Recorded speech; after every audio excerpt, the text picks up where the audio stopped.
Have you wondered how to get started on authoring a plugin? This video will show you how to set up a Gradle project for developing a new plugin. The first thing we want to do when creating a plugin is to create a project for it. We can do so using Gradle init. We'll create a directory for the plugin project. Let's call it coverage lock.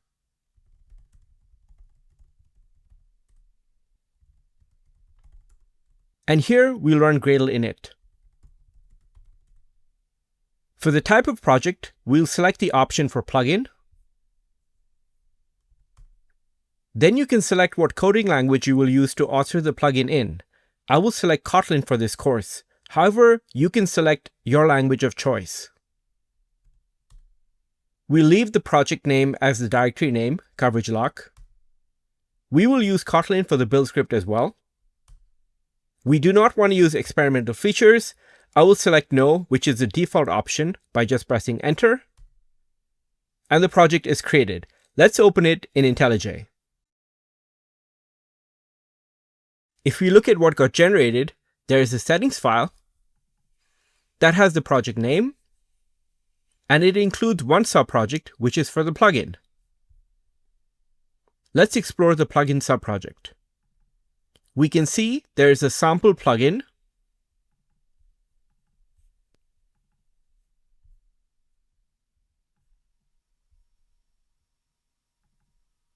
which implements the plugin project class, which indicates this is a plugin that can be applied by other projects. There's an apply function where the project that the plugin is being applied on is a variable. There's a task the plugin registers on the project called greeting. When that runs, it prints a hello world message. There's a folder for unit tests.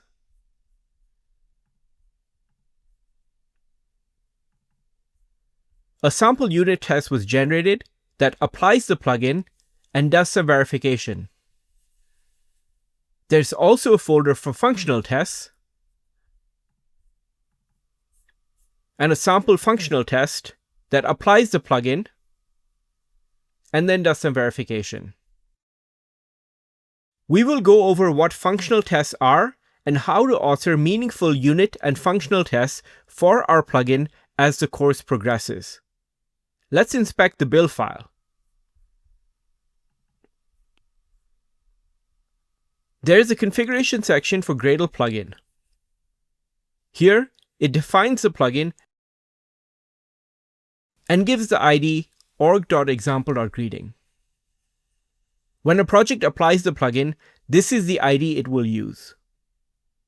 There is also configuration for the unit and functional tests.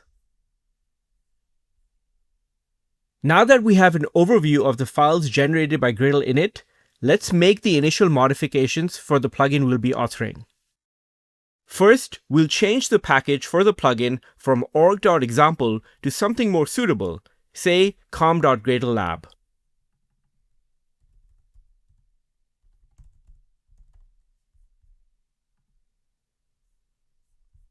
We can delete the org directory.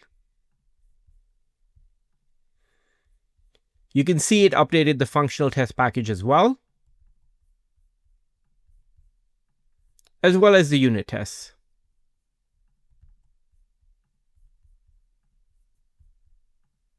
Let's change the task in the plugin to print a more generic message.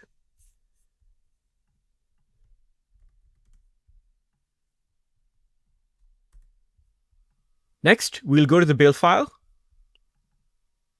and change the implementation class to have the correct package name.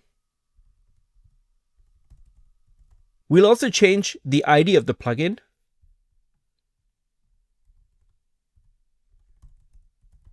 and have the name coverage lock. Since we've changed the ID, we'll need to update the tests to ensure they still work. If we look at the functional test, we can see it applies the old ID still. If we run the test right now, this will fail.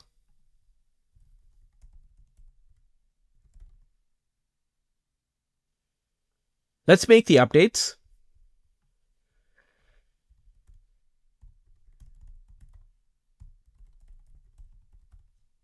And we'll also change this since we had updated our generic message.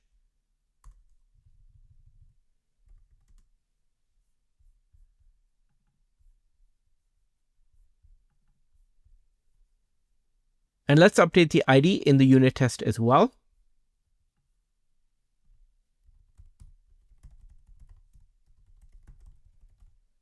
We can rerun the unit test in the editor. Now it passes. We can also rerun the functional tests.